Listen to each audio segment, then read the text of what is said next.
I'd now like to call on Dr. Susan Stevenson and Colleen Asmus to make a presentation on student overview presentation.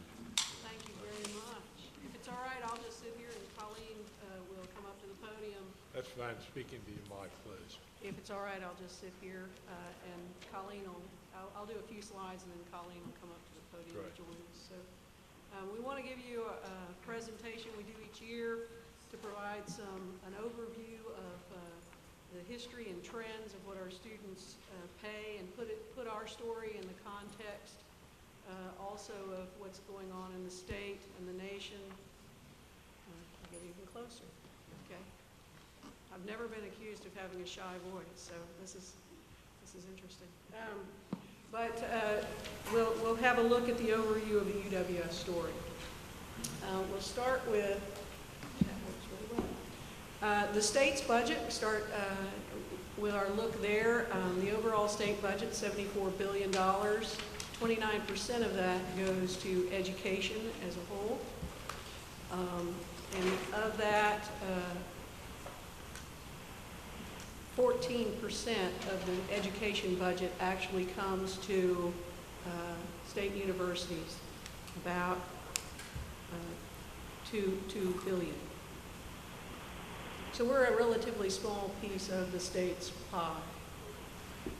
This is just a reminder slide to let everybody know that the state reduced support over the last several years by $21 million to the University of West Florida, which is 30% of our budget, even with the restoration of the one-time cut that we had this past year. These are monies that came out that we had to decide where to take the money from. Even with the special investments that we had from the legislature this year, that doesn't go to fill this kind of hole. And I think you saw some of that in the president's presentation. The state of Florida, in terms of its tuition rates, last year ranked number 41 with significant increases. There's still the state still significantly trail the national average of $8,341.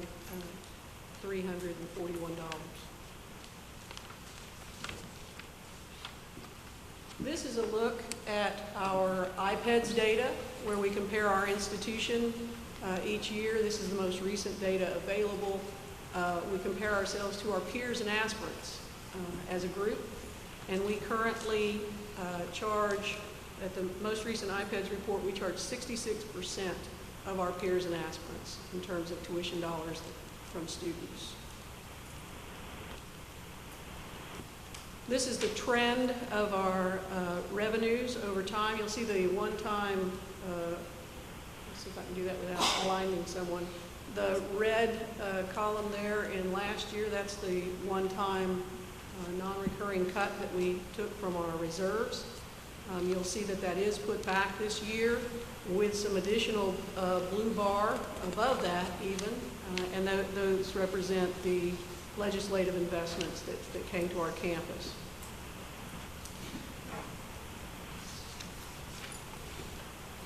This is our trend in state funding for our institution. The black portion of the bar there last year was the one-time, it's a recurring theme. And you'll see that it comes back with a little bit more on top of it. That more on top of it are the investments that the president talked about, the raises for faculty and staff, the retirement, Complete Florida, Small Business Development Center, and the DNP and DPT programs. This bar is where we actually take a look at state funding, the mix of our funding for education in general, what we receive from students versus what we receive from the state. Last year was the first year that we crossed over because of that one-time reduction, and students actually paid a larger share than we got from the state. We've right-sided that again, and the state is, or it's back to the way it was before. Where the students are paying less than 50% of the education cost. This is one of my favorite slides, and this is where we take a look at And I apologize for it being so small, and I apologize for the gold line or the brown line going off the chart at the top. But this is where I take our 1992, in 1992, the dollars we had to invest in the education of our student, per student. I take those $1992 and I adjust them for inflation. I use two different types of inflation. The blue line, or the turquoise line, that's fairly steady incline, is the standard consumer price index that you're used to seeing. And the brown line is the line that's usually attributable to a more concise grouping inflation indicator based on higher ed. So we have not kept up with the higher education price index inflation indicator by any stretch. We are, as you'll see, just coming to where our funding is back to 1992 adjusted dollars in what we have to invest in our student per student. This chart's a blow up of that bottom part, and what I wanted to call your attention to is the gap between that inflation adjusted line, the brown line, and that blue line, which is if we didn't have the special legislative investments, which are specific to certain programs, we would still be trailing our 1992 buying power in terms of what we have to educate our students. Colleen? We wanted to give you a little information about the financial story for our students, and we're talking about undergraduate Florida residents only. This is a chart of the types of scholarships and grants that the university processes on behalf of our students. As you can see, Pell is the monster in the room at over $15 million. Bright Futures has been declining over recent years because they've tightened up the restrictions and the requirements that they have to be met. And also Bright Futures no longer pays, what used to be 100% Bright Futures no longer pays 100% of tuition. What was 75% no longer pays 75%. The other scholarships and grants basically could be things such as athletic scholarships, interest-funded scholarships, financial aid fee-funded scholarships. And the waivers are some are dictated to us by the state and some by university policy. So if you look at the trends in grant aid, and grant aid is aid that does not have to be repaid, so it's free to the student.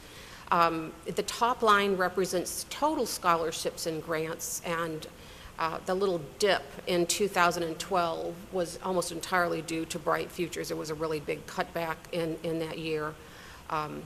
Otherwise, you can see that Pell has been for some time our largest source of aid for students. And the maximum award hasn't changed on Pell. It's at $5,550. It's been that way for the last 3 years. So these increases in the Pell that we're processing are not due to increases in the amount of Pell being given per student. It's due to increases in the students that we have that qualify for and do receive Pell.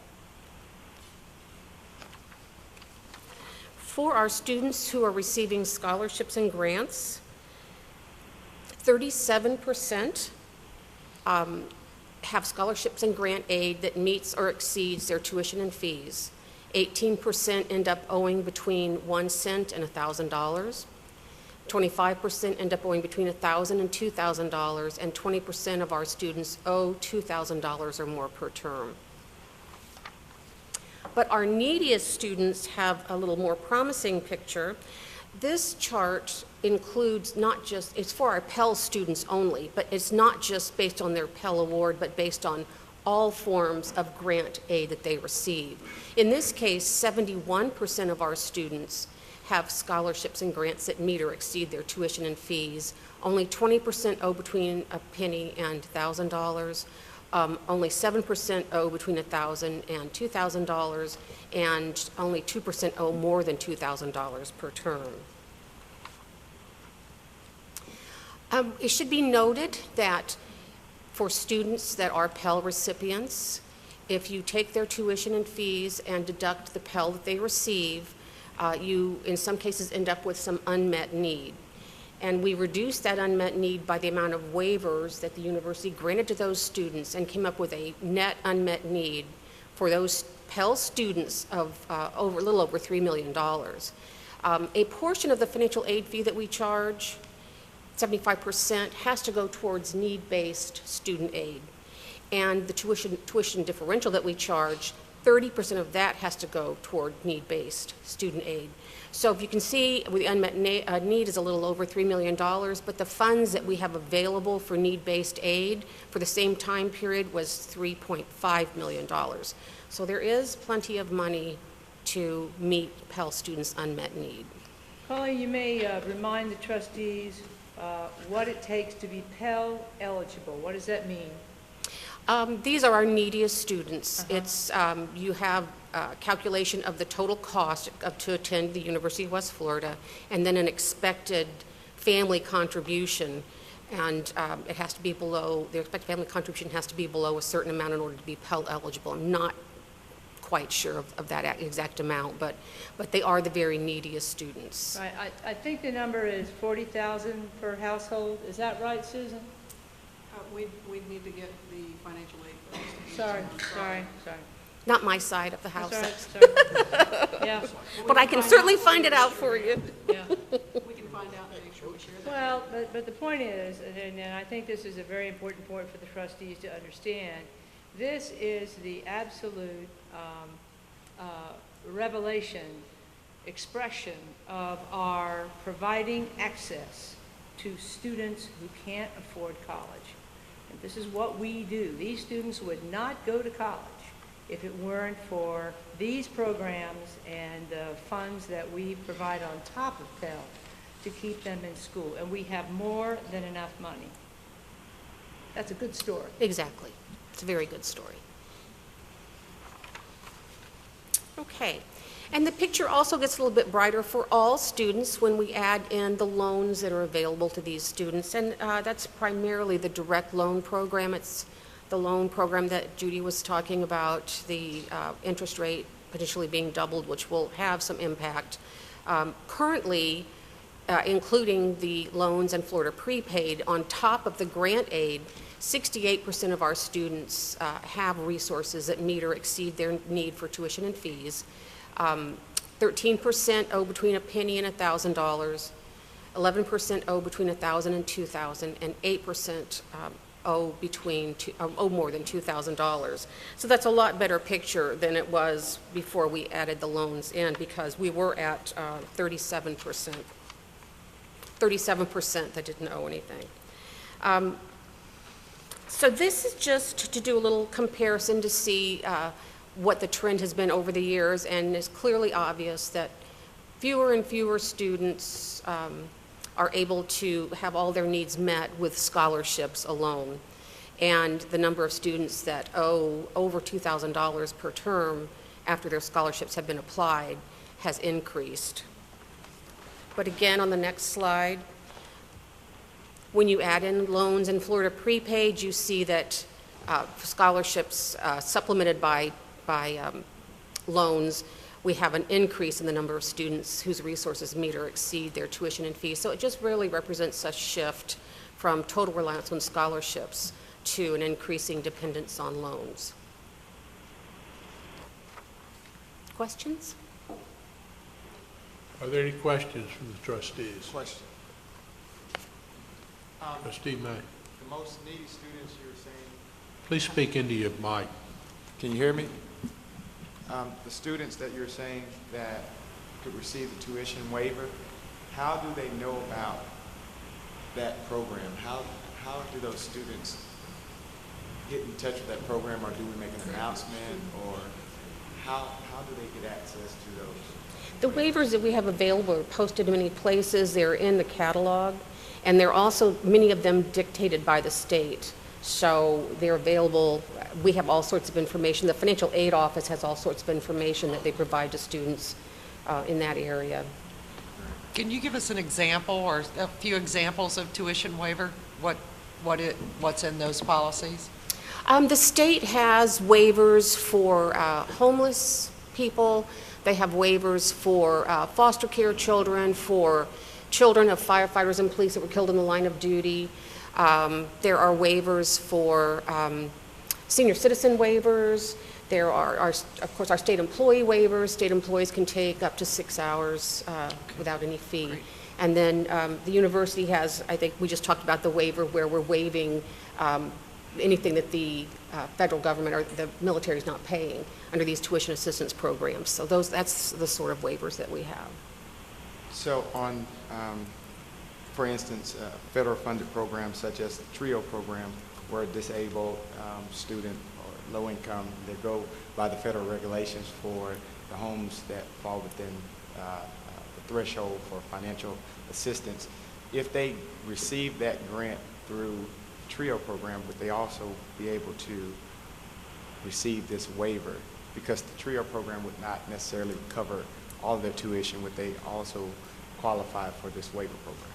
Well, Being that it's already a federal program and they qualify for Pell, because in order to qualify for the federal TRIO program, you have to also qualify for Pell. So you get Pell, TRIO, or federal funded program, and you can also qualify for this? Is that?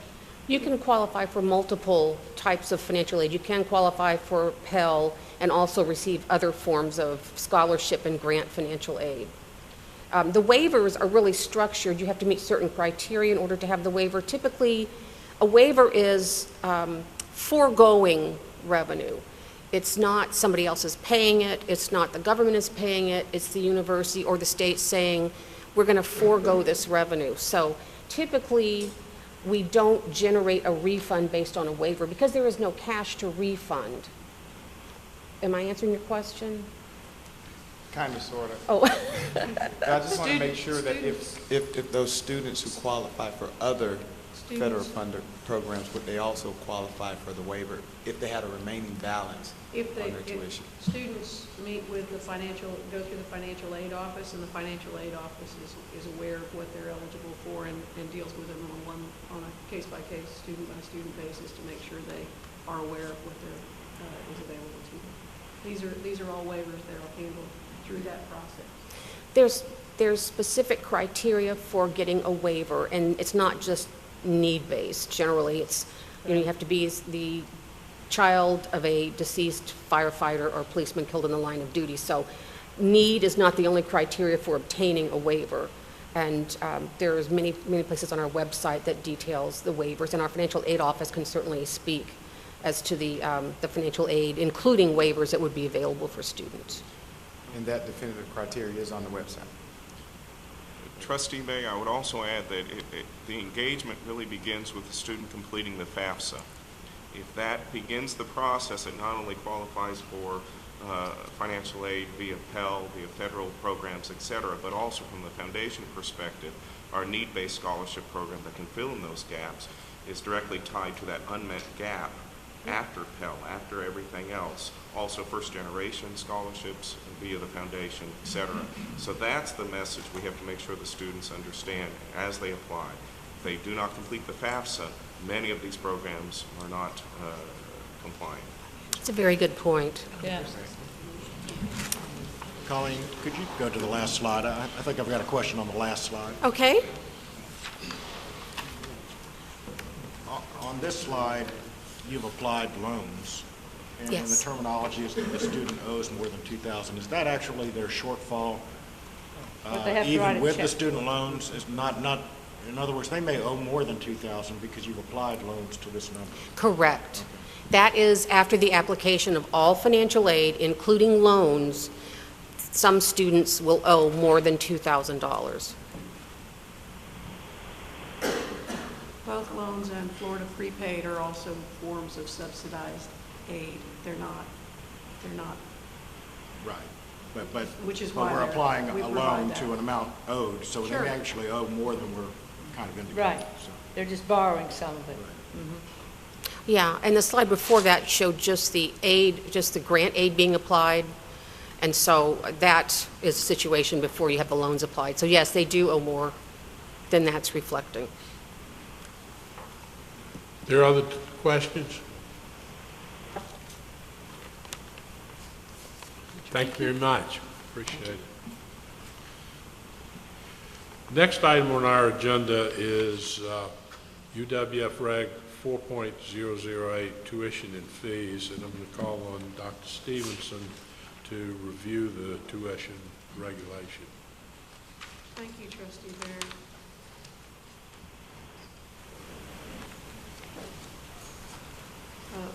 Before I get started, the first thing I need to do is note that there is a correction on page 2 of your agenda item. It says that the emergency regulation text and required notice were posted to the Board of Trustee website on June 4th of 2013. We opted instead to not post that until after this meeting. So if approved, the emergency regulation text and required notice will be posted tomorrow.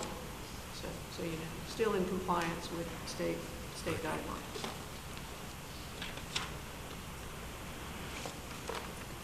This first slide this is, I just go through the regulation that you have in your book, but show you the change over time. There's a change in the undergraduate basic tuition fee of $1.75. This represents the 1.7% increase as required in state statute that coincides with the consumer price index or inflation factor.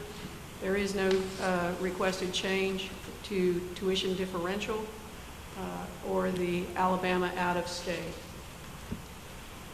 Graduate tuition, we are asking for an increase of 6% to our graduate fees.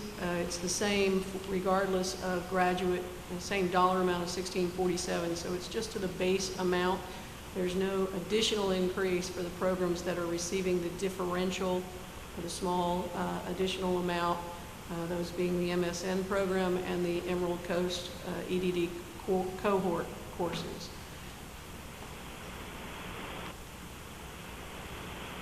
This slide shows the related increase in the financial aid fee. As Colleen just mentioned, 75% of what's collected from these fees goes to need-based aid. That the 1.7% increase for undergraduates is 9 cents per credit hour. For the 6% increase related to the increase for graduate tuition is 82 cents.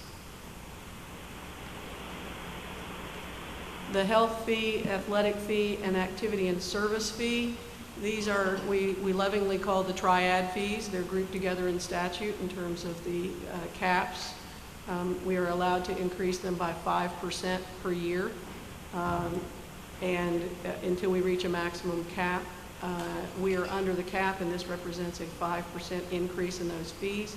These fees are presented to a committee that's made up of half students, and the committee decides how, presentations are given, and the group decides how to allocate these funds. This year they've requested that the 75% of the funds we're able to collect, or the incremental change, go to athletics, and the remaining 25% be split between the health fee and the activity and service fee.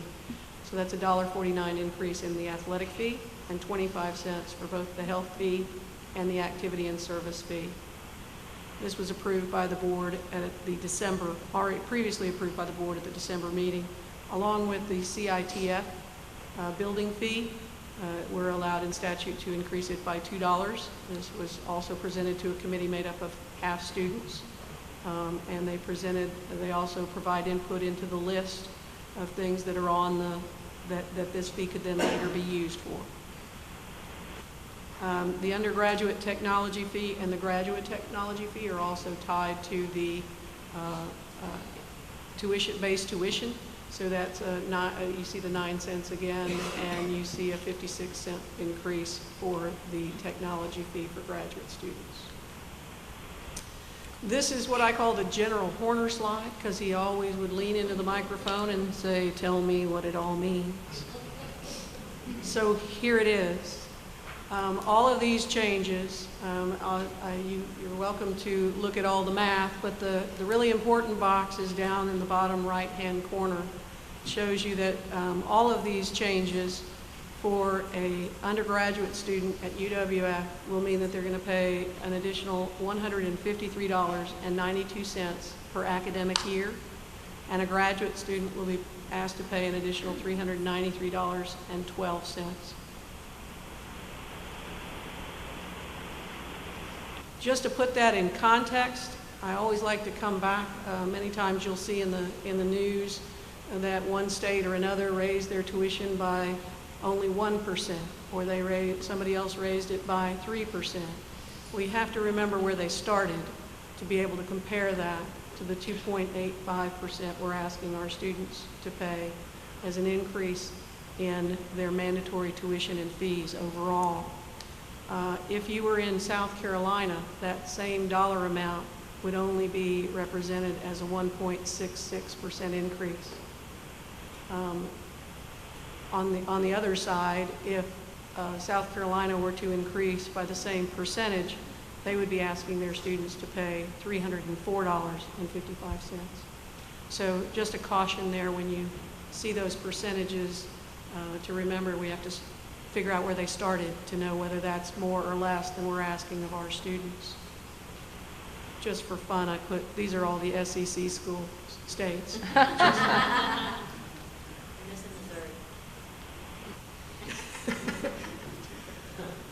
These are the other non-mandatory fees.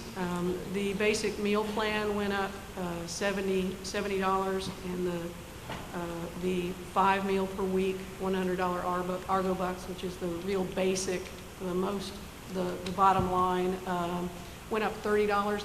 This represents about 39 cents per meal that the student's entitled to. Parking and the parking fees that you see there were approved last year.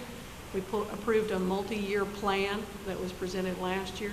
These are the increases that are represented by that. Housing presents its rates to the trustees. These were also approved at a previous meeting. The third time repeat fee is set in statute, how it's calculated, and honestly, I don't calculate it. The Board of Governors tells us what it is, so that's what it is.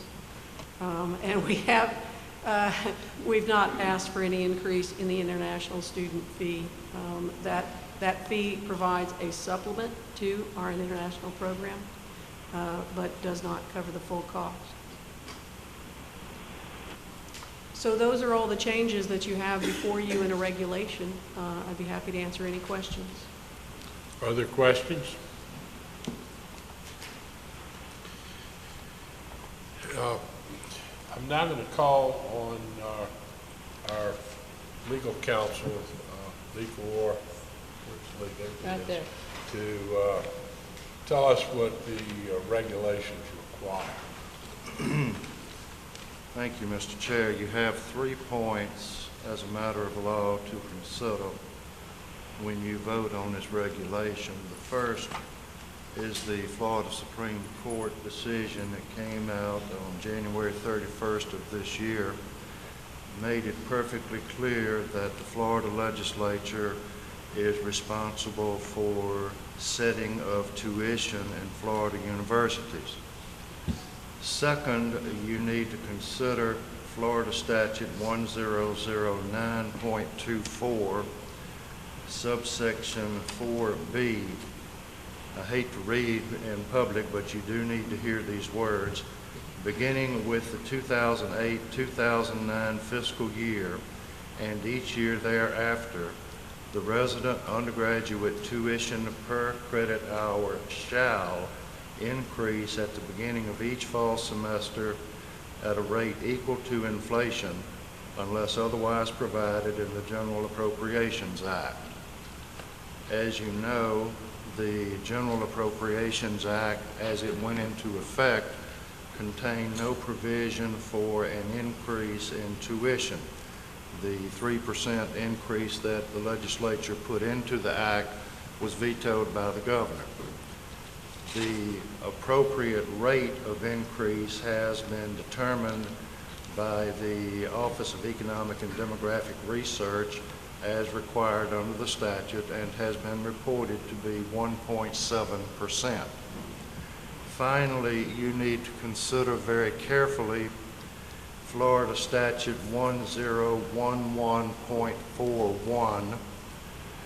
In part, it states, funds provided to state universities in the General Appropriations Act are contingent upon each university complying with the tuition and fee policies established in the proviso language and with the tuition and fee policies for state universities included in Part 2 of Chapter 1009. The effect of 1011.41 is that if we do not follow the legislatively mandated 1.7% increase, the legislative appropriation to the University of West Florida, is revoked. It is a contingent appropriation.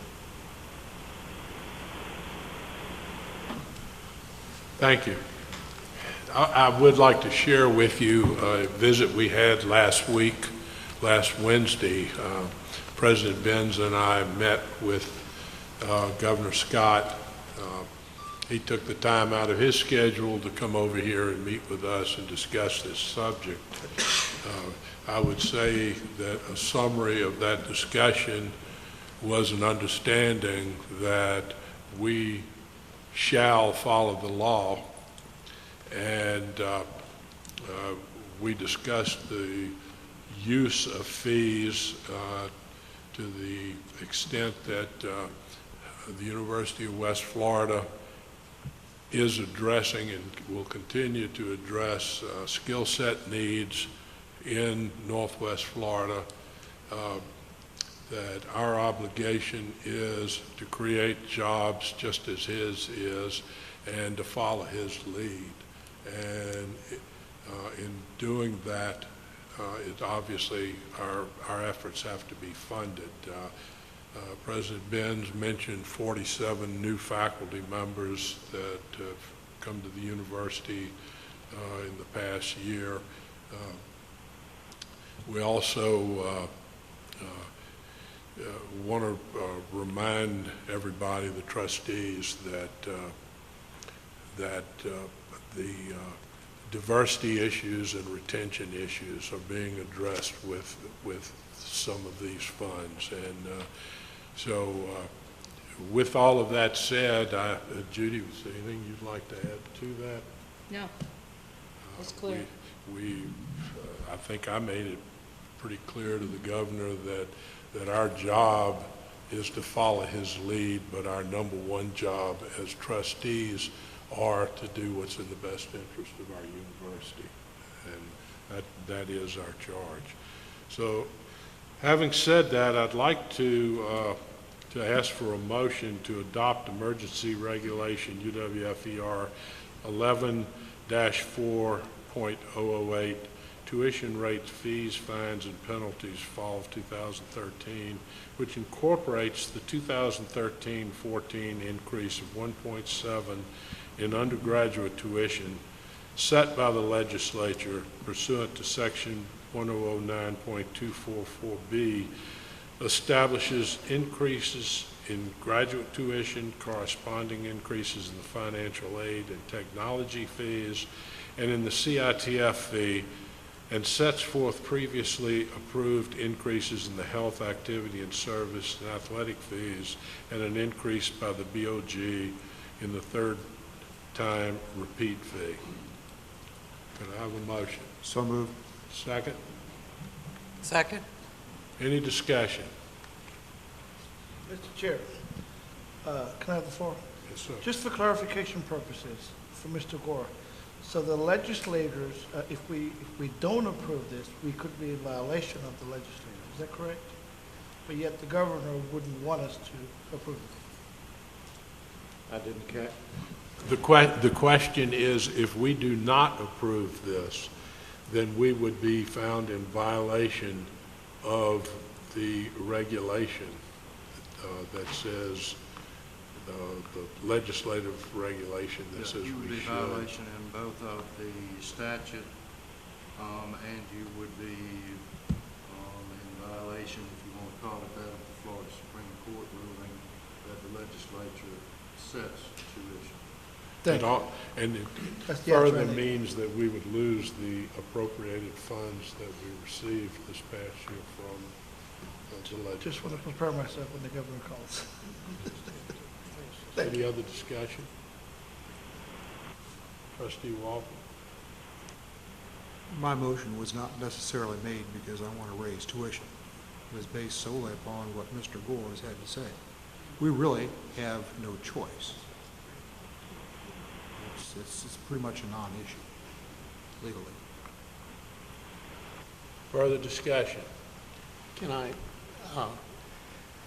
Trustee Jones? Hi, you know, this is, it's seemingly, in a way, a harder decision than we've made in previous years when we increased tuition 15% without a lot of discussion.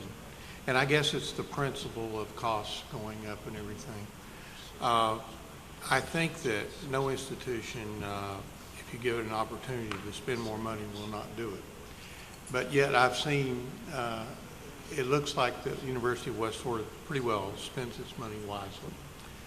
And you know, if I had my druthers, as we consider increasing these tuition, I would like to say, and I certainly wouldn't impose this, but I'd like to say I would wish that we could look at a particular area that we have, and that is teaching faculty per student ratio, if you want to use it that, and see that regretfully, because of the funding decreases that have come about in past years, and also because of the number of students increasing, we've had a increase in that ratio. It would really be great if we could make a dent in that by saying, hey, here's some money that we're going to be raising tuition, as I understand it, some $330,000 is how many dollars this tuition increase would raise. Boy, it'd be nice to point an arrow at that issue and say, we would like to have this many more faculty in this many classrooms this fall teaching these students so that they have a little better opportunity to learn, because maybe there's a couple less kids in each class. Or maybe that we'll be able to offer a class on weekends or Fridays or something when the standard classes aren't given, because so many students do still have a schedule problem. They can't work their work and the schedule and the classes that they need always in together. So the more classes we're able to provide, to me, the better opportunity we're given for the students. So, you know, this isn't the impact that we've had before. It would be nice if we did not have to raise the cost of education to the students. But it would be wonderful if we could target this to something that is really meaningful to the students. Thank you. The only thing I would add to this discussion is the fact that the legislature went to bat for the university system, and the leadership took great steps to provide opportunity for the university system, and the governor chose to veto the bill. And it unfortunately puts us as trustees in the middle between people who have done a job for us and people who have a great interest in the outcome of our actions. And I would say that I personally feel fortunate that there is legislation on the books that helps us make those decisions. Otherwise, we could be here for days debating this issue. Mr. Chairman, I think Trustee Jones did a really good job in articulating what I hope, you know, any any board member would be able to do as a result of today is I would want to be able to stand in front of a student here at UWF or a student who is about to embark on coming to UWF and explain to them why their fees are being increased, what you just did for the benefit of this audience and this Board of Trustees, and most importantly, what they're going to get for that increase. And Trustee Jones has suggested an area in which they should get something in return for what they are paying, and to also be honest with students about, given the size of this increase, and I don't want to diminish that this is an increase in a cost to a student, but given the size of this, it may be, and I think this is a good thing when it comes to UWF, sometimes you're just going to get more of the same. And when it comes to the same at UWF, that's a quality education in a great community and a good opportunity to move forward with your life and your career as a result of what you've been taught here. So that, to me, that's what I have to walk out of here and be able to do as a trustee today. I've got to explain where it came from, why is this increase coming, and more importantly, what I hope you will get as a result of that increase. Thank you. We have a motion on the floor and a second. Is there any further discussion? Mr. Chairman, a question for council. And I'm not in any mood to test the recent legal opinions because the consequences seem pretty dire on the revocation of the appropriation. But has it been tested by another university in another year, or is this new news? Or No, as a matter of fact, in the Supreme Court opinion I mentioned, Graham versus Aerodolphus, they point out that statute and they say we are not making a decision, but they also say it's questionable whether the legislature can do that. Now, that's no opinion, that's just simply a comment in that opinion. Based on that comment, it's not been tested before. Any further discussion? Those in favor of the motion, say aye. Aye. Opposed, like sign. Thank you.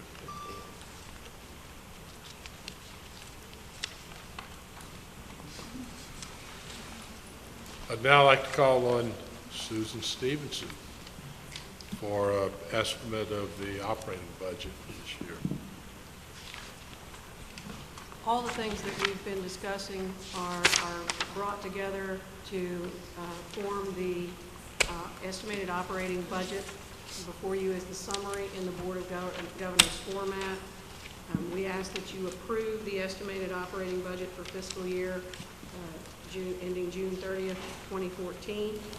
For both the appropriated, it includes both the appropriated and non-appropriated funds.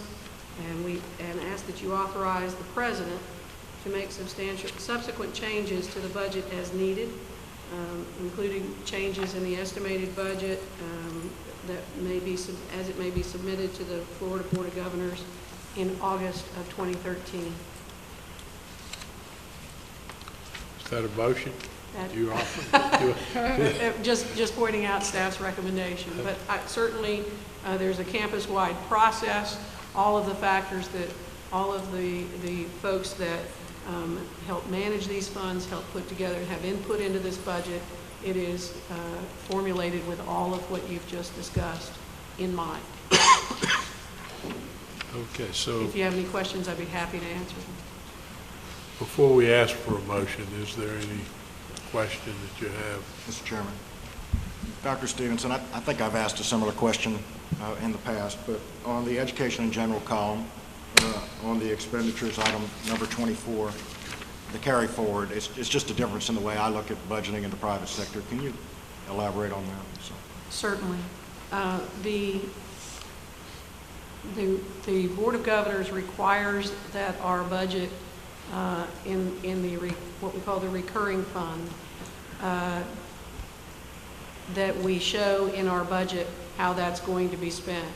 If we have any plans to spend funds from reserve, we have to also show those. So line 24 is the amount that we estimate will be spent from the reserve fund as opposed to the current year's recurring budget. Thank you. Okay, I would like to ask for a motion to approve the estimated operating budget for fiscal year ending June 30th, 2014 for both appropriated and non-appropriated funds, and to authorize the president to make subsequent changes to the budget as needed, including changes between the estimated budget and the budget to be submitted to the Florida Board of Governors by August 2013, and other changes during the fiscal year. Do I have a motion? So moved. Second. We have a motion and a second. Any discussion? Those in favor of the motion say aye. Aye. Opposed, like sign. Motion carries. Now I'd like to call on Dottie Manier to give the annual work plan.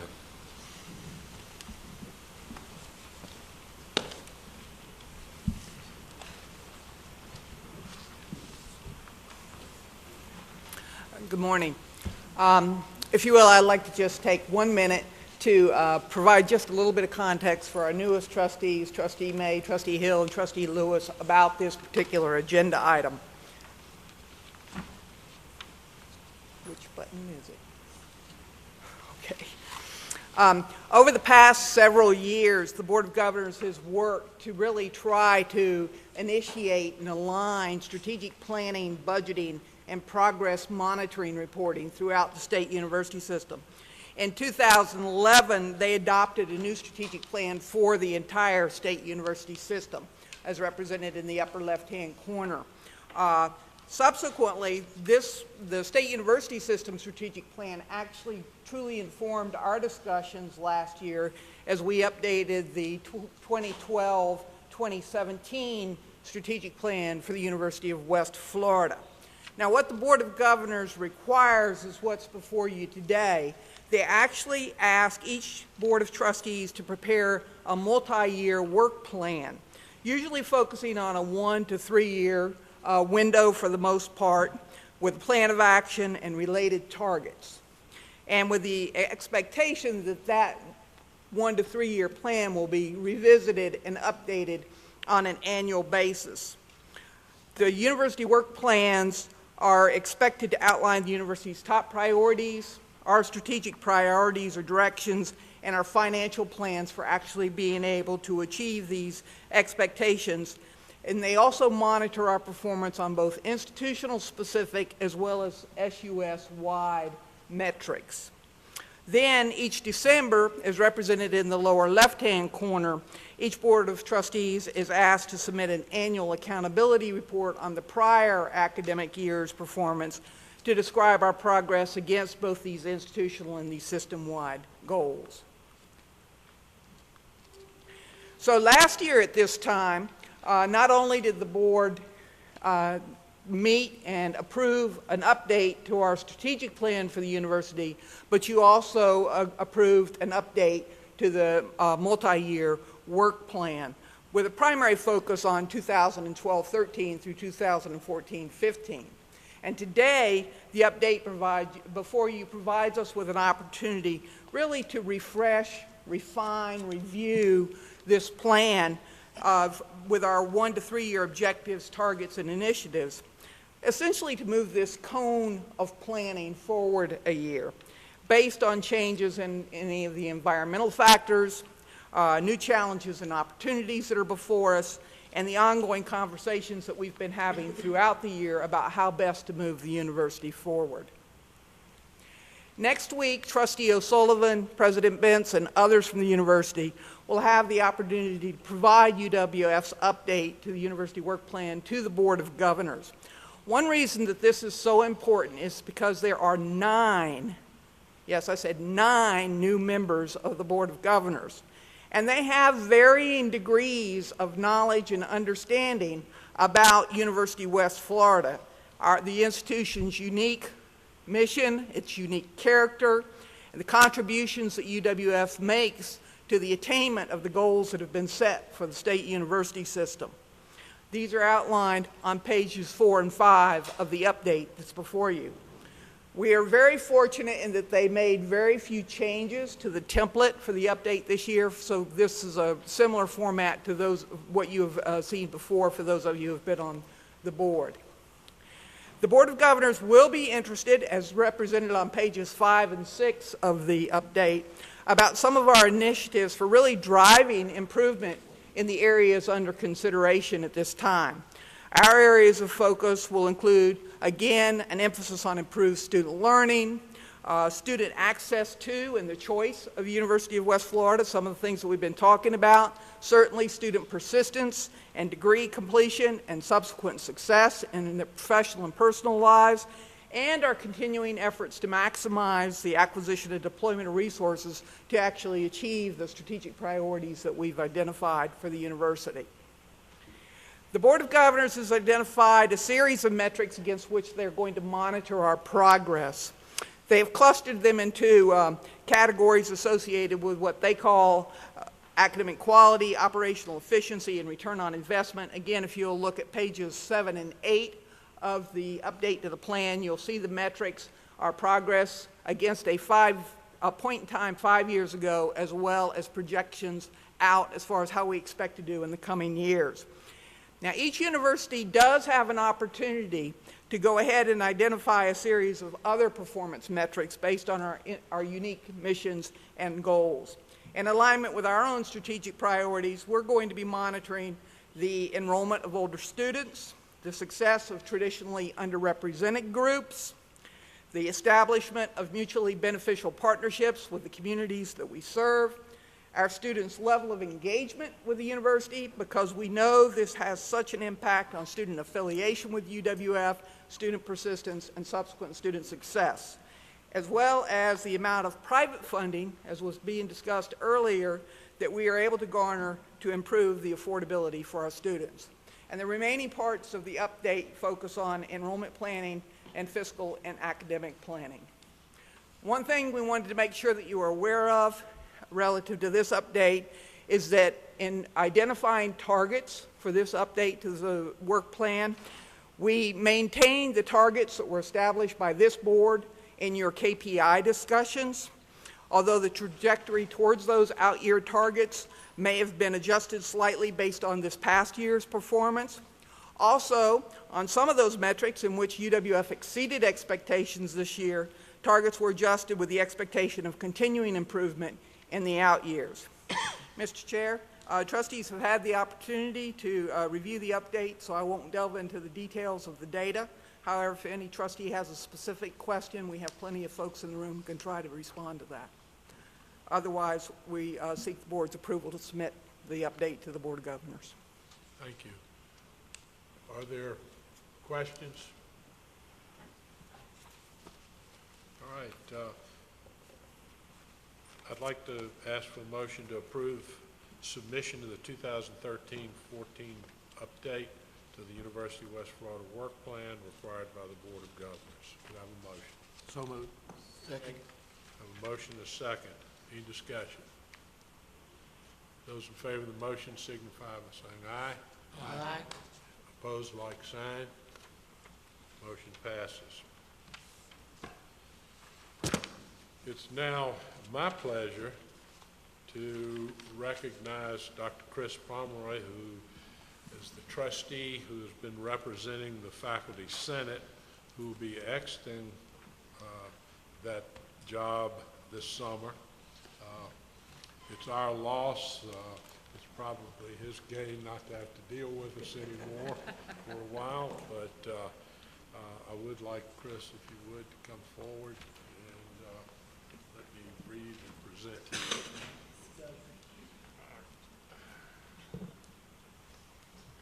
This says, in recognition of profound appreciation of distinguished service, Trustee Christopher Pomeroy, PhD, whereas Trustee Chris Pomeroy served on the Board of Trustees from August 2011 through July 2013 and used his position as trustee to encourage discussion and interest in the issues affecting the University of West Florida students, faculty, and staff.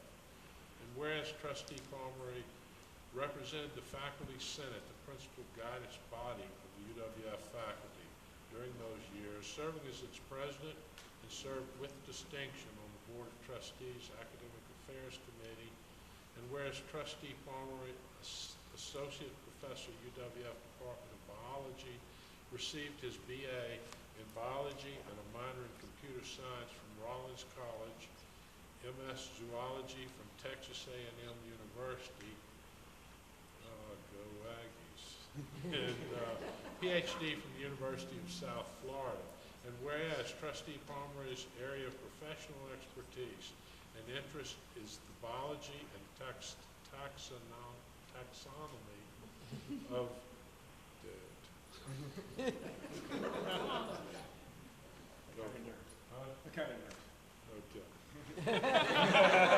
commonly known as starfish, sea urchins, and brook stars. And whereas Trustee Palmer's spare time, he tends a beautiful English rose garden like none other for all his neighbors to enjoy, and therefore be it resolved that the University of West Florida Board of Trustees, meeting on the 11th day of June 2013, does hereby commend Trustee Chris Pomeroy for his contributions to the University of West Florida, and be it further resolved that this resolution is included in the minutes of this meeting and a copy presented to Trustee Pomeroy as a token of the board's appreciation. Here.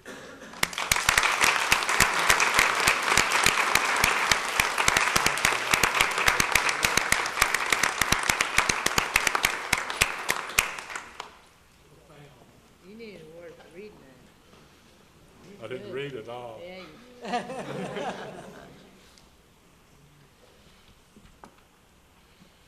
you We now need a motion to approve that resolution. So moved.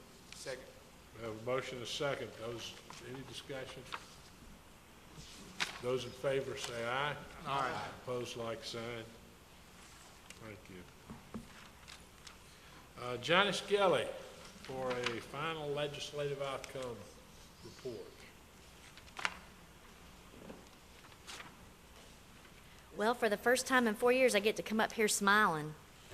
But I kind of feel like I'm all hat and no cattle, because I think everything I was going to say has already been mentioned. So I'm going to try and pick out a couple things. Put your hands behind you. I'm sorry. Now, who was it? Somebody told me yesterday if they cut my, Dottie said if they cut my hands off, I couldn't talk, so maybe that's a good thing, too. I believe that. If you'll look at the, I think, okay, each of you are getting a handout. I'm sorry, I didn't realize you didn't have it. I apologize. On the front, the very first page is kind of a legislative, it was our 2013 legislative agenda, and what it talked about were the major issues that Trustee Bear, myself, and the President went to Tallahassee on numerous times over the past year and met with leadership and discussed. The first one is the $300 million. I will remind the President about this time last year, we all said if we can get that $300 million back, this year will be a great year. That's right. So we are very excited to have gotten the $300 million back, but we're also very excited for the many other things that we received as well. The other initiative that we had this past year was the Florida Student Association took a major role in trying to improve higher education in the state of Florida. They took the initiative to go and pursue $100 million from the legislature as money to be put in above and beyond the $300 million. And I would tell you that if it had not been for their initiative, I'm not completely convinced we would have gotten the whole $300 back. We also got an extra $20 million on top of that. That's divided up amongst the institutions. It will be divided as a performance-based funding. And so as the Board of Governors continues to determine how those funds will be divided, we will certainly keep you up to date. There were some things that the legislature and the governor are interested in having us look at as part of the performance. There are things like cost to degree, the wages of our graduates after employment. The good news is we were able to get them to remove in-field from that because, as you know, a lot of students, their first job is not necessarily in-field. And so that was going to be, really difficult to determine. So we were able to kind of just get some of that narrowed. The other thing that they're very interested in is the debt of our students. And so each institution has had considerable analysis done on what our students, the debt that our students carry once they graduate as well. So those are some of the factors that we think we will see in the Board of Governors performance funding. In the next issue that you will see is the PICO facility issue that Trustee Lewis brought up. That's very important to all of the institutions, particularly institutions like University of Florida, FSU, USF, some of the larger ones that do have some facilities that have had a lot of extra utilization by large numbers of students. We also have those same concerns at our institution, and last year, as you remember, President Bentz headed up a task force for the SUS. We, through a lot of blood, sweat, and tears, came up with some recommendations. We knew at the time that our recommendations might have a 5-year shelf life or 5-year legislative life because some of the things that we were recommending were way out of the box from what Florida has done in the past. We did look nationally. We don't believe that all of our recommendations were too far off the course of what potentially might be politically feasible in the state of Florida. They were a little bit politically unfeasible this year because I think that bonding has become a big issue, particularly with leadership. And part of it has to do with the debt ratio of the state, where we are in terms of our current bonding capacity and where they would like to see us in terms of what we're bonding for and what our debt level looks like. So I don't think that issue is dead by any stretch of the imagination, and so we'll continue to go forward with that. I think Trustee Bear is going to help us come up with some ideas to maybe skin that cat a different way this next year. But I don't see facilities as an issue that's going to disappear off of anyone's radar over the next several years. I did send an article around this morning to the President and Trustee Bear. Louisiana just passed a $48 fee per student specifically for infrastructure and facility needs for their universities. And Governor Bobby Jindal, who is very conservative, is going to sign the bill and very supportive. So maybe as we see trends like that, that may be helpful to us as well. On the next issue, I do want to just briefly mention to you the Complete Florida Degree Program. Last year we had gotten that in statute as a pilot, and it's through the work that Dr. Northrup and her staff have done over the years in terms of being very forward-thinking in terms of online education in the state of Florida. And UWF is recognized by the state, and particularly the SUS and the legislature, as a leader in that particular area. Unfortunately, the governor did veto the money last year, but of course we didn't give up. So we got double what he vetoed. This year, we got $2 million in recurring and $2 million in non-recurring. I will clarify that those programs, they will all be online, and we're working with other universities and colleges, including private institutions throughout the state, to provide this program. They will be competency-based programs to some extent. They will be ones that consider prior learning assessments, and I think that the main programs that we'll be looking at are the ones that are obviously provide very marketable opportunities for the students that complete them. They're things like business, general studies, information technology, some criminal justice, and some education. There is some healthcare that is envisioned, but like I said, we'll be working with other colleges and universities to develop those programs. And we're starting actually next week, and Dr. Northrup's already had several conference calls with folks that are interested. Going on down, you already know about the wonderful opportunity we have with the Doctorate of Physical Therapy and the Doctorate of Nursing Practice, which will be wonderful additions not only for the students of this institution, but also for our region in terms of the health care that we'll be able to provide, the clinical internships that we'll have with all of our partners in the region. So we're looking very forward to that. I did want to mention the Small Business Development Center Network. Many of you are familiar with their work, but since we host the network, there was an opportunity. Dr. Harper and Mike Myrie, who is the current interim director, and prior to that, Jerry Cartwright, before he left, had looked at some ways to improve Small Business Development Center and the network in general. And so legislation was passed this year that gives them a much higher visibility on the statewide level. It also gives a statewide advisory board that has appointments by the governor, the speaker, the Senate, president, and then also some of the major business entities like the National Federation of Independent Businesses, the Small Business Associations, and the Chamber of Commerce, the Florida Chamber of Commerce. So we're looking really forward to having them have a much higher visibility on the state level in the future. And also, another part of the legislation also provides for accountability and performance, which I think is very important, particularly to the legislature and the governor now. If you're going to be receiving legislative funding, you definitely need to show that they're getting their bang for their buck, but also that you are creating the jobs and providing the services that you say that you're doing with those funds. So that's another piece of the initiative. IT performance funding, we're just so thankful that UWF scored really high in the first round of funding last year. We did receive another 3.75, so that's a little over $7 million that this institution will be receiving, specifically related to, I think our folks have, the paper that they have presented is specifically related to cybersecurity, and I think you'll hear from Rod Lewis tomorrow that that's definitely an area of growth, employment opportunities for our region. And then lastly, student life. This was kind of a fourth quarter issue as well this session. It was in the Senate, then it was in the House, and the House presented to the Senate. And I think ultimately it was an issue where the governor absolutely was not going to support legislation that increased a fee. And so I think in the end that was the thought that prevailed. And so while we tried, and we had many first downs and many third downs and punts, in the end we did not score on that one.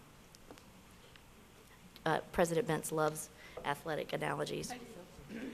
I definitely want to thank the legislature when you see them tomorrow also for the College of Business Phase 3 of that funding.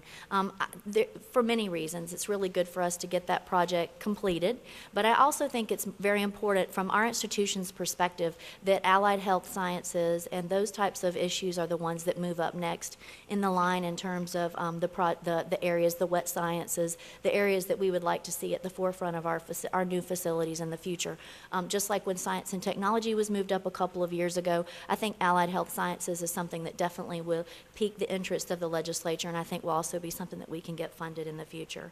I already mentioned the $20 million. I did want to mention, obviously, OEDE, our Office of Economic Development Engagement, did receive the third year of the $30 million of economic development funding for the region in the aftermath of the oil spill.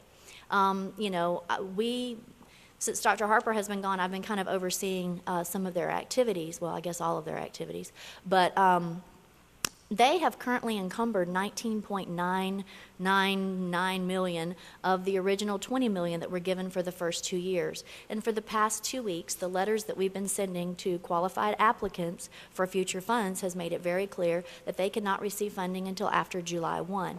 It's a really good position to be in that it's been a very successful program in terms of the jobs that it's been able to retain, the jobs it's been able to create, and the regional impact that I think it's going to have for years to come. So we are looking forward, to the third year of that. Maybe that could extend past the third year as well. And the last thing is, I think previously, forgive me if this was mentioned, whenever the salaries were mentioned, I thought the legislature was fairly generous. I mean, it wasn't a percentage for every employee across the board, but what they did provide is for employees that make $40,000 or less, they are going to get a $1,400 salary increase. It's not a bonus. It's not a one-time. It actually goes to their base. And so I think that's very important for employees to realize. And then also the $1,000 for employees at $40,001. That's also a good increase as well. It's, I know everyone would always like to have more, but I will tell you that a legislature that we were dealing 3 years ago that was looking to almost double or triple our insurance rates, taking away our retirement to some extent, and then reducing our other benefits but also not allowing for any salary increases. This is a completely different day. And so I do hope, I've mentioned to some of the folks in Staff Senate, I do hope that folks will take the time tomorrow to come and just thank our legislators. And then on that last note, we do have Senator Gates and Speaker Weatherford and Senate President Gates. I think this may be the first time in history we have those two leaders at the same time on our campus. Then we also have Representative Ingram, Senator Evers, Representative Broxson, and Senator Montford, who's from Tallahassee, and possibly Matt Gates, who is Senator Gates' son, who's also a representative. They're going to kind of have a little delegation coming along tomorrow. I'm not sure how many of them are all going to make it to UWF, but that's the plan, that they will all be here. So that's a good number of folks for us to thank and to show our appreciation to for their hard work. I will also specifically mention that Senator Gates, Speaker Weatherford, Senator Evers, and Chairman and Representative Ingram were especially favorable to UWF this year. Every chance they got, they were very supportive, and I just can't thank them enough for what they did. And Representative Ingram, every time I saw him, his question was, what can I ask for you next? What can I do? And so as stuff would kind of clear off the table, I would say, okay, go ask Chair so-and-so for this. And the same with Senator Evers. And so we really had a very good response from our delegation. I'm very thankful to them. Any questions? I have a question. For the IT performance funding section, is that involving the banner improvements that are coming up, or is that a separate entity? It's specific, Mr. Chair. Okay, it's specifically going to be for academics. So that IT performance is not going to be for banner. It's not for administration of the institution. It's specifically for the university to. There was legislation that was passed that specifically said how the university would need to improve jobs in those particular areas. The bill was 1076, and it was the Career and Professional Act, and it was a really wonderful piece of legislation. And what it's trying to do is address the gap between where our students are graduating and where the jobs are. So that's the purpose of that legislation. And it's specifically to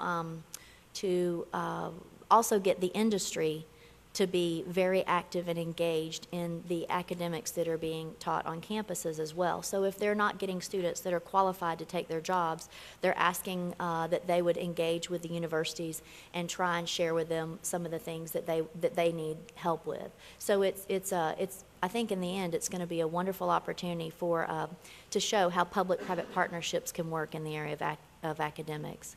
And one of the things that we'll be doing is doing certifications for students. So students that already have basic knowledge in basic IT, or like you saw the team today that was up here, those gentlemen and women in those degrees can also get a certification which adds to their employability once they leave. So that's what it's specifically for. It's job related. Thank you. Any other questions? I want to thank Janice. Having had the opportunity to have her call me at 3:30 in the morning or at 11 o'clock at night is a real honor. Seriously, we had a great session, and we owe a great bit of gratitude to Janice for the fantastic job she did. So join me in thanking.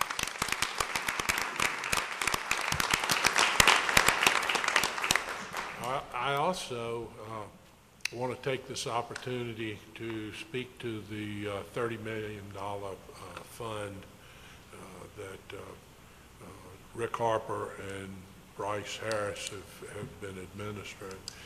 When that, well before that was funded or even thought of, there were a couple of people here on this board who were extremely instrumental in putting together discussions amongst the 8 counties, and following that with a tremendous amount of contact with our legislature and others who helped develop that. But I'd like to give particular and special recognition to both Bentina Terry and to my friend Garrett Walton for the hard work that they did, because if it had not been for the two of them, that money would never have come to Northwest Florida. Absolutely. So thank you for that.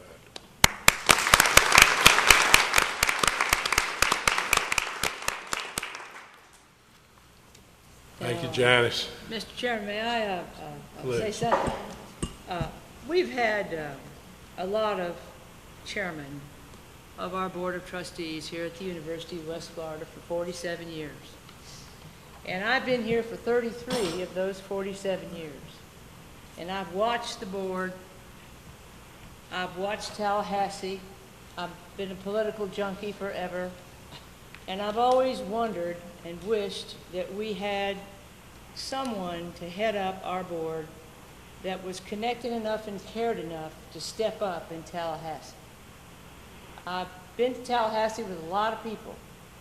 I've never been to Tallahassee with someone that could do as much for the university in the legislature as you have. And it has been educational. It's been a pleasure, and our university is blessed by having you as our chair, because when we go to Tallahassee or when we see leadership, they listen, they get out their pencils and write down what you say, and then it gets done. And I have a small token of my and our personal appreciation for everything you did, all those rides to Tallahassee, all those phone calls you made. When Janice called you at 3 in the morning, you made a call at 8 in the morning. And it is a great day for the University of West Florida to have you as our chair, because you were an important part of what we got. As soon as the money came back, we got a lot. Thank you.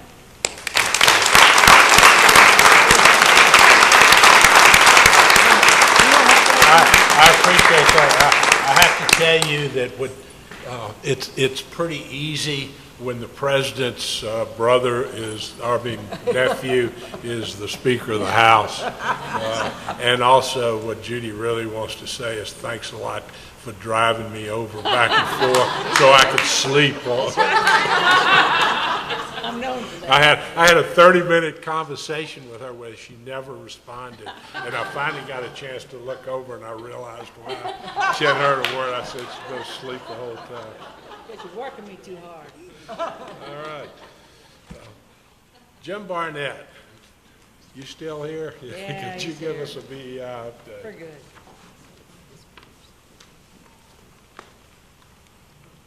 Thank you, Trustee Bear.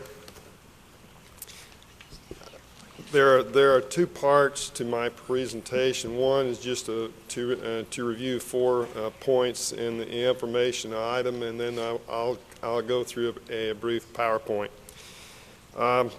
Number 1, University Park in Northwest Retirement Village. The master developer process continues. We expect at the September 20th meeting to have master developer team to my left, the UWF team to my right. Dr. Stevenson and I talked the other day, and we want to be sure that you see how many people it takes to put these projects together. I really truly stand on people's shoulders. And that is our goal at that meeting. The second point is the East Village development, and I want to take this time to thank Trustee Patel, Trustee O'Connor, Trustee Cleveland, because you've given your time and your best advice as we've gone through various parts of that student housing, hotel and conference center, and retail, restaurants, and we do very much appreciate your expertise and your time.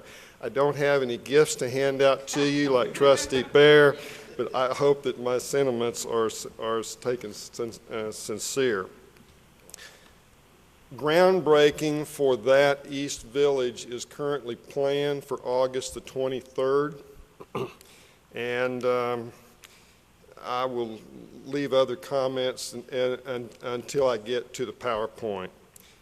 Third bullet point is the university dining services. University dining is an assigned function to BEI.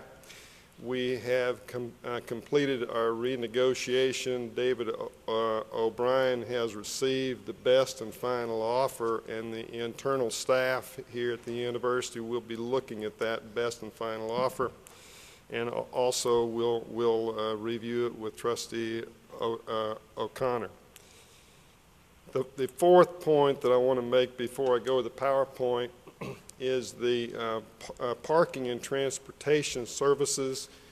We expect to make that an assigned function of BEI. At the August 23rd board meeting, it was taken to the April 12th board meeting as an information item. The great strength there is that we have the opportunity to consolidate that auxiliary into BEI with bookstore, dining services, and now parking and transportation. We can consolidate that and give us tremendous financial strength on our balance sheet. If we so choose to enter into debt service, it gives us a better credit rating. It's just a very good move, and so I do appreciate the BEI Board of Directors. They seem to have consensus, and that was a good move. I appreciate President Bence's leadership and support of that move. So we will leave that at that. Well, maybe I should make two other points there. What that means is that BEI will continue adding leasing land. So we would lease land where approximately 65 acres of horizontal on-grade parking lots to BEI.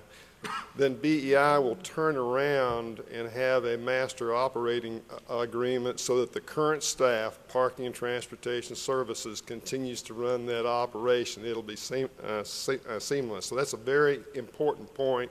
And Florida Gulf Coast University has used this model in the past very successfully, and we are modeling after that. I will try to use this clicker and go into the PowerPoint, and then I'll ask for questions when we're done. All right, April 5th, we're at University Park in Northwest Retirement Village, and I just created a very succinct schedule. But we started with the RFP process to the master developer, and then there are three. One is from American Campus Communities from Austin, Texas. One is Balfour Beatty from Newtown Square, Pennsylvania. And the third one is Cuddy International from New York, New York. They're very strong teams, and I'm just excited when I'm about 50% through the review myself, and it's remarkable the resources that they bring to the table and the interest they're showing by reading those submittals. So I'm very encouraged. You can see the size of the development. May 31st, we received those back. Campus interviews June the 27th. We hope, and there's an asterisk there and a to be determined. We've got to keep this process moving very rapidly, so I hope that we can complete it on or around July 1st. The next key point, September, October. As soon as we determine who that master developer, or if we so choose, developers are going to be, we've got to scoot right into negotiations. So I'm coaching everyone to get your information ready, whether it's housing or whether it's Dr. George Stewart, the School of Allied Health and Life Sciences. We were on a telephone call yesterday with the Department of Health. There's so many pieces and parts to this that we need to get all of our information and ducks in an order very crisply here so that we can keep that moving. But that negotiations, if I had a magic wand, I would say, okay, we're going to complete this by mid-September. Well, it may scoot into October, so that's why you have that TBD there. September the 20th, we will have that master developer or developers at the meeting.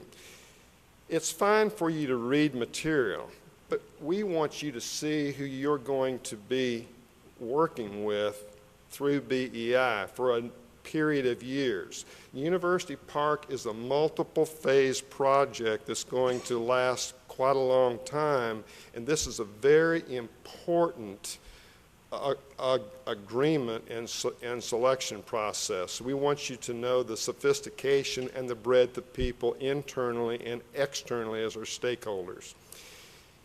January 14th, Jim Barnett says that we need to be in the ground January of 14. Now, I've been wrong a few times in my life, and this could be the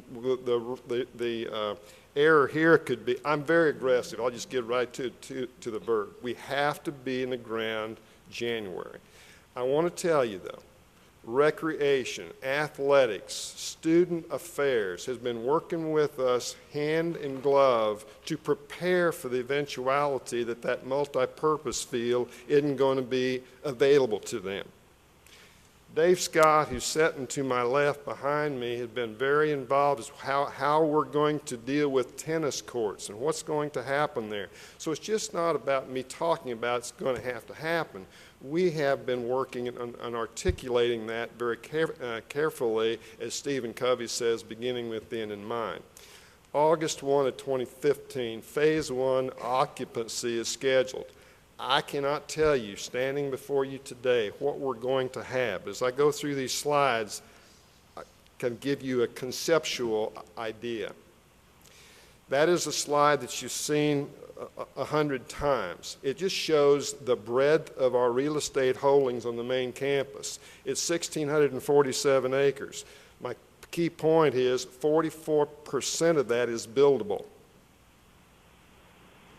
So as we structure our strategy and what we're implementing and developing, we have to be careful of land use. Ergo, we need to density, get buildings closer together, and if we need to, deal with the FAA and the flight patterns in the Pensacola airport so that we get them in the air.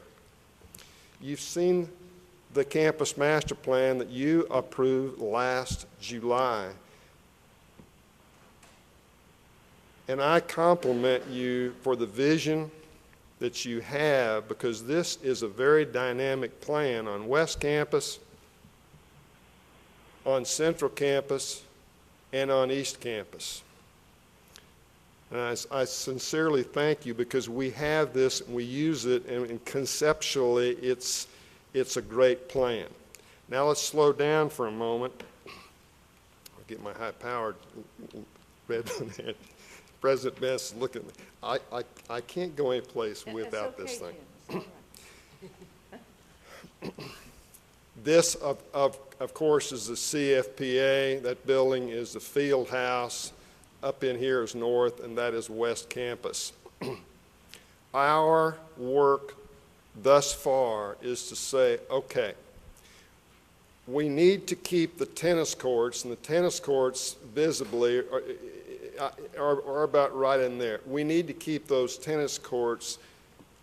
The main reason is we don't have any money to make new ones on East Campus yet, and that's one of the things I'm going to be encouraging the Board of Trustees tomorrow, is helping us to get that CITF funding released sooner.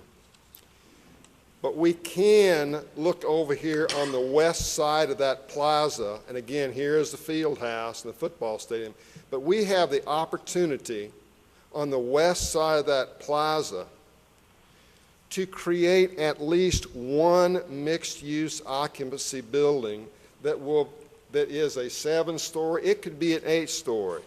It might be 9 stories before this is all over with, because we don't know yet through the negotiation process. But the bottom line is we've got to create student housing. We need mixed-use occupancy of retail and academic space on the lower floor. There is a conceptual idea that I have that really gets down to this. During the negotiation process, if we can work it out till we get 2 of those buildings in Phase 1, which will be approximately 540 beds of housing, while at the same time start phasing out some of our South Side residence halls that are up in here. Here are some South Side residence halls. Here's a few more. There's a few more. To net a little bit north of 300, it may be advantageous, given the value of borrowed money these days, to get 2 of those buildings within phase 1. I don't know. Susan doesn't know. Pat Lawton, David O'Brien, we don't know. But I'm just saying this to you. There may be an advantage to put 2 of those in there. And during this phase, depending upon what we can do, the School of Allied Health and Life Sciences might occupy the lower part of one of those buildings. So we have some flexibility, and I can assure you that whatever we do through BEI, we're going to do it considering the best interest of the university's mission, vision, and values. It isn't going to be a zoo. It isn't going to be a water park or a racetrack. We have a plan that you approved. We're going to try to get the very most out of that plan, but this is going to take years. I can't tell you when the student union is going to be there, nor the multi-purpose arena, and President Benz keeps reminding me about that bell tower, but we're going to try to this process to get the most, maximize our resources. I think that's a very exciting thing. I'm looking forward to it. I'm very positive about it, and I think you can tell that. East Campus. We continue to work on that. As you saw in the support document, funding yet to be determined. There is a meeting this Thursday with Bond Conduit Authority and Gulf Breeze. We hope that outcome is positive.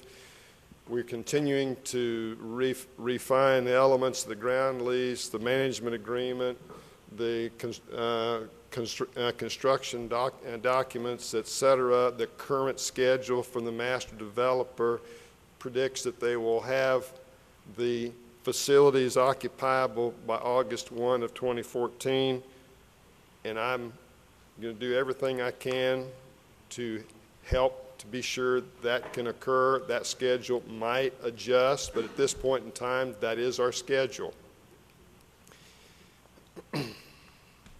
That is some building massing. Now, I'm going to go backwards here, and I didn't mention this. I apologize. The orientation, I've just looked at this thing so many times. This is the lodge. The hotel conference center is down here. Across a 2-lane street is an L-shaped building that is a student housing. This block diagram here on the right next to the wetlands is there are 2 retail restaurants there. There's another retail restaurant there. And then there's a retail area over on the west side of, down below, of the student housing. The parking lot, the acreage that Trustee O'Sullivan chairs the Board of Trustees Finance Facilities, and you just added 7 acres to BEI Holdings. That's this parking lot down here. Okay. Now we'll go forward.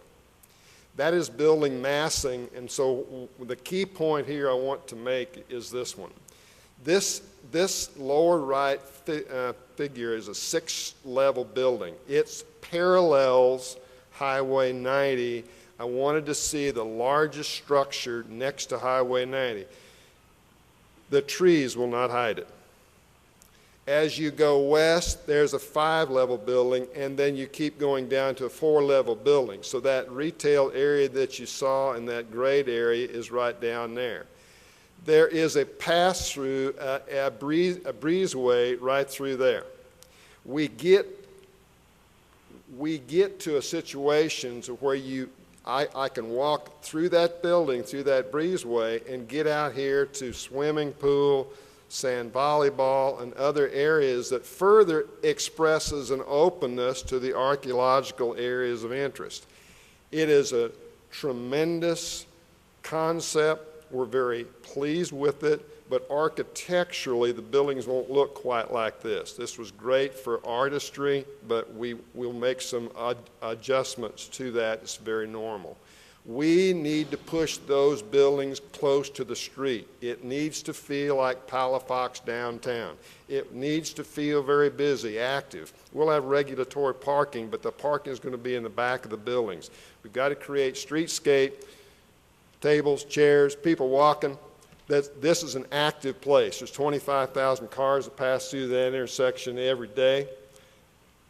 And we hope that, I love to eat at Chet's, and I love to eat those places over there, but we want to create an environment that people want to turn into the University of West Florida as a grand entrance to the university, with a tremendous Argonaut statue out there by that intersection. You won't have to have the University of West Florida splashed on there, because if you've been downtown to the DeLuna Circle and you saw it, you've seen that. We have reached out to Mr. Rasmussen, and we think that is very essential as an iconic element on that intersection, and a tremendous opportunity for the University of West Florida. The last thing I want to mention here is when we take into parking and transportation, and we look at the potential of putting that loop road around the perimeter of the university. We've got to change some traffic on the interior of the university, put a couple turnabouts. But we also want to create a link between the 30-mile-an-hour curve and with a golf cart bridge over to Scenic Hills Country Club. So if we look at that perimeter, I'm going to back up just a moment. If we look at this perimeter opportunity, that right now we have a terminus that stops right in there. Continue that close to the Thompson Bayou. We'll make some interior road changes, probably won't push the road that far north. Put a golf cart passage right there, a little bit south of $30 million. We have options that says, okay, we could issue debt internally and go through the Board of Governors debt guideline process, or possibly we could negotiate this as part of this University Park deal with one of these three master developers, depending upon who we choose. So we have some options that are very exciting. And finally, I want to thank you on behalf of Dr. Stevenson and myself and BEI and the Board of Directors. There's a lot going on. There's a lot going on. I'm going to ask you for questions, but I'm going to make 3 key points. I really, if you forget everything I told you today, I really want you to remember this. This is very important to me professionally and to us, I think, as we move this university forward. There's a lot going on. You just passed a addition of 7 acres on East Campus. I just mentioned a little while ago that, gosh, we want to take parking and transportation services in there, and that's an additional 65 acres.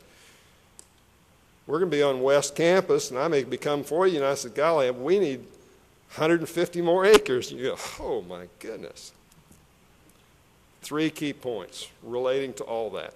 First of all, whatever we do, whatever I propose to Susan, whatever we set together with Judy, whatever we're going to do, it's going to be in the best interest of the University of West Florida's mission, vision, and values. Second of all, to leverage expertise and resources of multiple entities is better than any single entity alone, and we want to pursue that. The third point is to create an opportunity when we have those multiple resources and invest ourselves to try very hard to do that and test it. Because without doing that, without pursuing that opportunity, we wouldn't have a project. There wouldn't be another way to do it. So those points are very hard to go through sometimes, because sometimes, quite honestly, the answer is no. but we've got to test those things. And so when we stand before you to bring projects forward, I want you to know that we've tested those three very carefully before we recommend. With that, I'll be quiet. Questions? Any questions for Dr. Barnett? I currently live under that future county project little sign. I was just curious, are you guys thinking about putting a road there? Because I don't know if you've seen the construction from 9 Mile, but they've cut off a major left turn by Dodge's right there that I always used to utilize, because that traffic light is going to build up. And it's going to work. Students are going to have to sit through 3 or 4 traffic lights. And I think it would take so much stress off of the students that live on the west side of campus. And I know Greenbrier is right there, but is there a way that we can implement that into the future at least? Because 9 Mile's growing. It's a matter of time before it's a major road in Pensacola. I've heard Krispy Kreme's come in and other major companies. So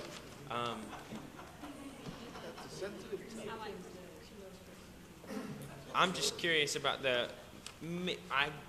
golf cart track sounds cool, but maybe scooters too, and future cars, and just anything. Okay, all right. Well, first of all, I'm very impressed with the Krispy Kreme idea. I wonder where that came from. The county owns that Greenbrier Road. It's the county and us are very close partners. It is listed on their plan as a future county project. It's on our campus master plan as a future county project. But the connection that you're talking about right here across Thompson Bayou, that's one of those things that we tested during our campus master plan development, and we have no plans to put a bridge across there and connect that. We want the articulation and leadership and the coordination to be with the agency that owns that road, and that's Escambia County. And we continue to talk about such things as the changes that they're making on 9 Mile. Larry Newsom, a great professional and good friend of mine, and Colby Brown, who reports to him, we work very closely. So while we realize that there's some frustration and aggravation there, those are county-led, funded projects, and we'll do everything we can to work with our neighbors very carefully. Scenic Hills neighbors, Greenbrier neighbors, to articulate what we are going to do on West Campus with Central Campus, and we'll see. But there's no plan at this time because that is a county-owned project. It was a very, very good question. I thought, Trustee Berry, I'd get out of here without getting in trouble, but. Any other questions? Thank you, Dr. Barnett. Thank you. Our next presentation is a CITF update by Dr. Kevin Bailey.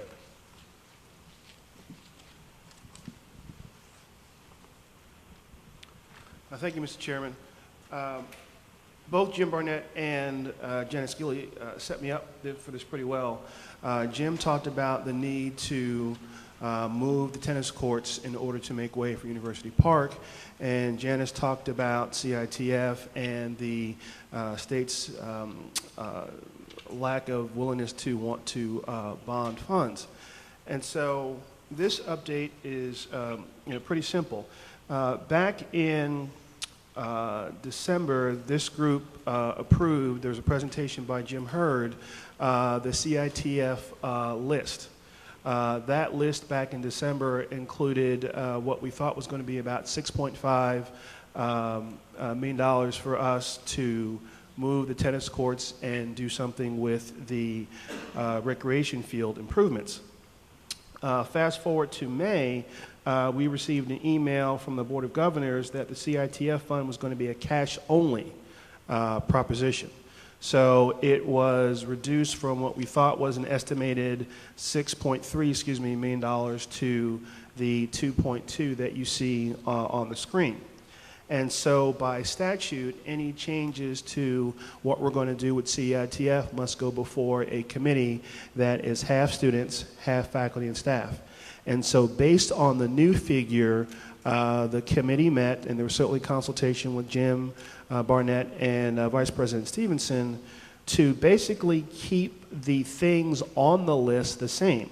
So the tennis courts are still number one, the recreation complex is two, but we had to phase in the tennis complex. So what you see on the screen is the 1.1 for the site development for the area related to the tennis courts. And then if you look at the information FY15 and beyond, you see the rest of the project for the tennis complex. And so again, this was unanimously approved by this half student, half faculty staff committee, and just wanted to inform this group of the change and the direction that we're going in as a result of the cash-only proposition for CITF. Are there questions? Thank you, Dr. Bailey. I do have one item I'd like to do business. I'd like to ask Dr. Benz, President Benz, to, based on requests that we had from several trustees today, to develop some communication that defines for the students how these new funds that we approved a few minutes ago will be used to benefit both their education and their future, and report that back to us at our September 20th meeting. Will do. Thank you. I want to remind everybody of our Board of Trustees hosted joint board social tonight and dinner, and also of our strategic retreat tomorrow at the same location at 8:30. That's 30 minutes earlier. I'll try my best to get here in time.